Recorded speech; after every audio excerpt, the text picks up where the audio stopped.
Hi, everyone. It's my pleasure today to invite you to this conversation with Shamik Sharma on his behind-the-scenes journey as a tech and business leader.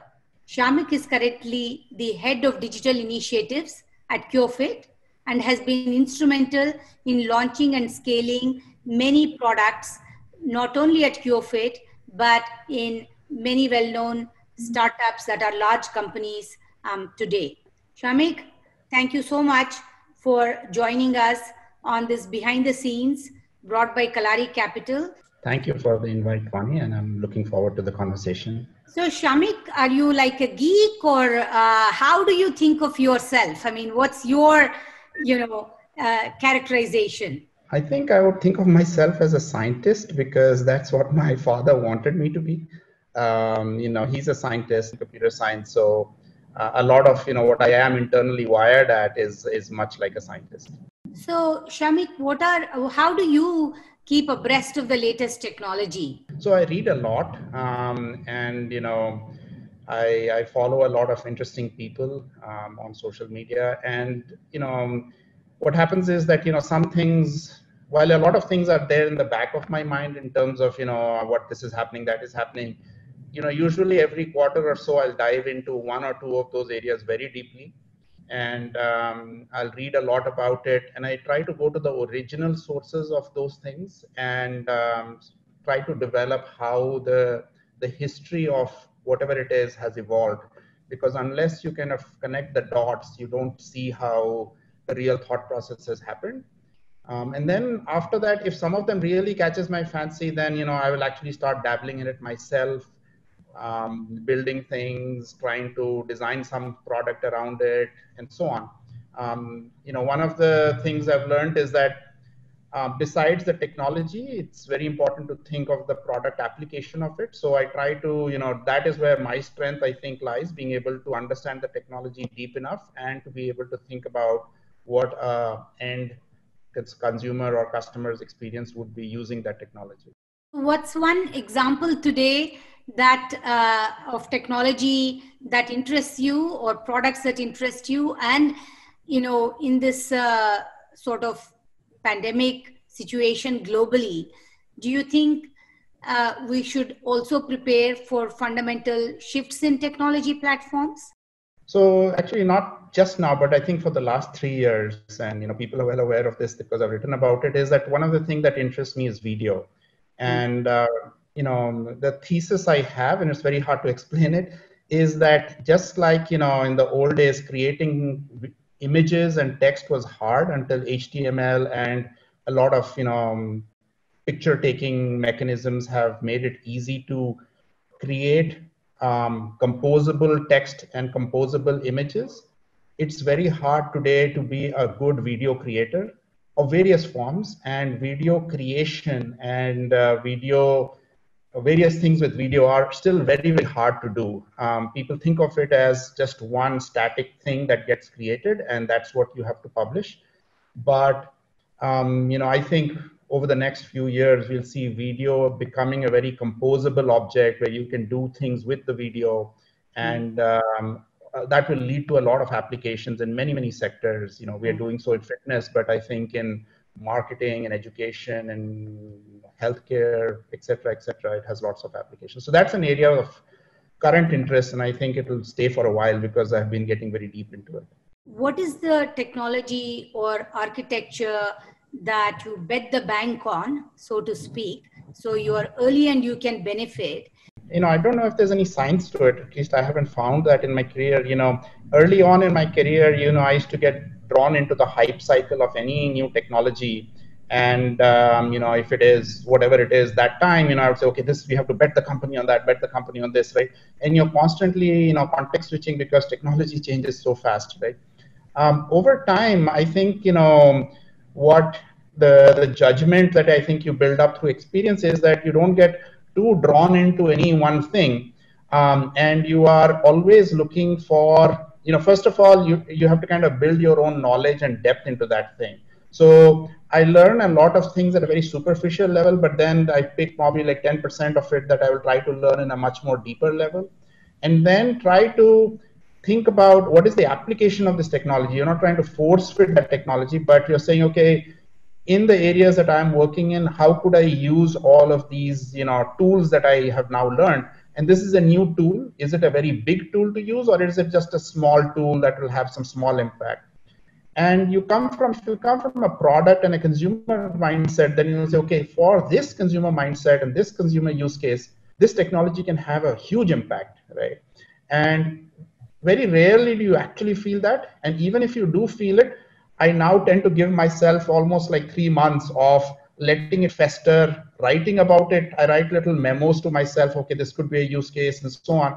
And only after 3-4 months of festering inside my brain and on my notepads, then I kind of create a thesis and I try to write it down and convince myself that this is a huge thing.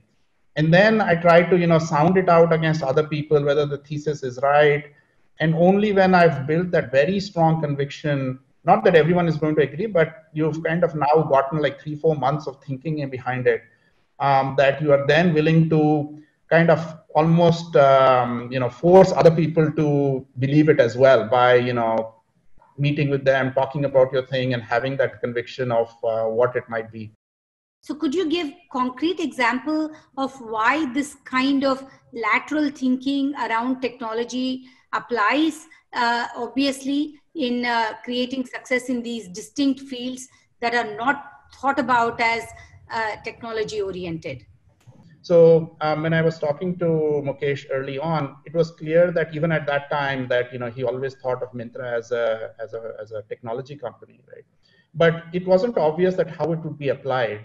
But there were certain points that made you realize that actually this could very well be. And those 2-3 things was Myntra, even at that time, its mission statement wasn't, I'm going to sell you more clothes or any equivalent of that, right? It was, we will help you look good, right? And when you look at and you kind of parse out that, looking good is a lot about imagery, right? It is about how you present clothes and how you present products in a very nice way, right? And that means that it's a lot about catalog imaging and how catalog imagery is shown. And even now, people don't realize this, but if you look at a Myntra app and you look at Amazon or Flipkart, there's a lot of nuance that goes into the Myntra app, which makes it look better. And it is about the size of the images, the way the catalog is shot, how the product detail pages swipes, how the actual camera work that goes into the catalog studio in terms of the lighting and everything else of how it's done, all of that, right? And all of this has a lot to do with technology. Secondly, how it is presented on the mobile, how it is presented on the desktop, all of that is there's a lot of tech that is differentiated, that you do things differently for fashion. And third thing, which I did not realize at the time, but I realized after joining there, is that the supply chain process of fashion is very different, and actually it's true for most categories, is very different from other categories. It's a soft good, which means that a lot of design goes into it. And if you go back into the deep parts of the supply chain, design is actually a very digital field. So they actually use CAD/CAM software, much like they would use as a mechanical engineer to actually design clothes. There is something called a tech pack, which is very, again, similar to PLM products in actually being able to say, okay, these are all the constituent parts, and all of that workflow that happens is actually very, very digital. So over time, we added a lot of technology and then eventually AI as well to that process, into things like Moda Rapido and AI design, et cetera, et cetera. So while I didn't know all the parts, I quickly realized that fashion, unlike electronic selling, actually is more technology than when you're selling phones, right? So it actually it gave a lot of ground for technology to play both on the consumer side as well on the supply chain side. When companies have to pivot rapidly, like you have done with Cult Live recently in the last few months, how do you balance this speed and customer experience? How do you deconstruct that when you're thinking about rapid product launches and quick pivots? The thing is that you have to be prepared for those. I think in business and startups especially, right, there are always comes these pivot points at which you really need to move very fast for a short period of time. And then again, you need to be slow and thoughtful at other periods of time, right?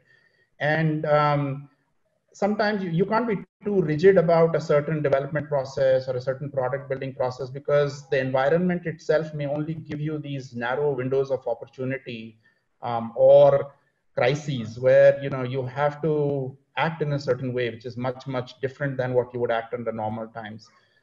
And what I've found is that yes, of course, you need to hustle, you need to put in all the hours, and the team has to rally around and build things very quickly, and when those moments come. But also it helps to be prepared. And preparation comes from having a lot of experiments that are in various states of readiness, right? So in the Cult Life case, as you know, we had been working on the idea for a while, right?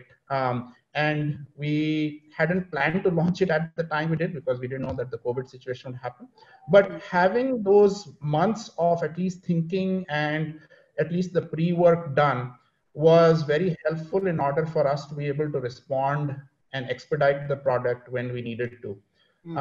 And similarly, I think it's always important, even in Myntra, this situation happened many times where you are always having 2-3 different product ideas and the thinking behind it, and even PRDs and write-ups and even prototypes built. And then when a situation happens, you can say, okay, that one is going to be applicable here, and you accelerate that. I think that that is a very important part of what a company has to be able to do. Always have a plan B, plan C, plan D ready. Not necessarily as knowing that this is what I'm going to use, but at least I've done all the thinking behind it already.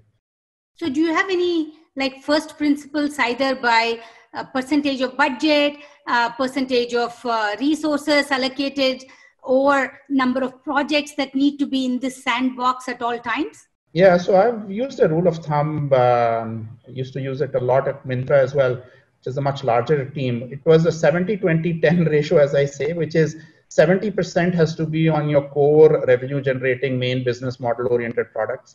20% should be on products that are coming in the pipeline. They have, you're pretty certain of product market fit, but they just haven't gotten there yet. But they're relatively sure. And then 10% is in my back pocket, and it's completely there should be no questions asked on why you're doing this, right? And those 10% should be up for failure. At Cult, in CureFit itself, we have done and failed at many other projects that we haven't even announced, like smart bands and other things that you're aware of. But so always to have in your back pocket, in those 10%, you're working on at least 3-4 different products, and they're all at different ideation stages and so on. What is, in your opinion, a trait in founders that helps them succeed long term if you're investing, which I know you do as an angel investor? So what is it that you look for? The things that I think have an effect are they have to be able to build great teams, and they have to have one core belief or one core insight or something that they're really convinced about, and that they can pitch to other people very well, right? So that conviction is a central trait, I think, is that's very important. That conviction can morph a bit, but at least the core thesis will not change. So at Myntra, for example, Mukesh was always firm about this concept of looking good, right? I want to help the world look good. What's your sort of advice for a young engineer that's just beginning to build out their career? I think two things. My own view on that has changed, and I used to advise and mentor a lot of junior engineers all the time from I've been in India. I still do. And my views have morphed as well as I get more experience. Right? So I used to say, and I still do, that at least become deep in one area, because I think that a lot of people become they become generalized too early. It's important to be generalized as well over time, but at least have a core area in which you are among the best in whatever field you are, right? So that is one piece of advice I give people. And it's not just about engineering. It could be even that, you are great at design, or you're great at, if you're in product management, then, you're great at payments or whatever else. So you have to have a core strength that you can really rely on, and it's your core, right? The second thing is that, I think they should have always an awareness of what the product is and what the customer impact is going to be of whatever I'm building, right? That sensibility and, the desire to build good products, be connected with the customer and understanding why I'm building this. This is a skill set that I think all junior engineers right from the get-go should have and build them with themselves. And questioning authority a lot. I think that is a big part of, being a very good product person as well, because you have to question a lot and say, okay, from first principles, let me understand why this is what we are building. I really appreciate you taking this time, Shamik, and thank you so much. Quite welcome, Kalani. Thanks for having me.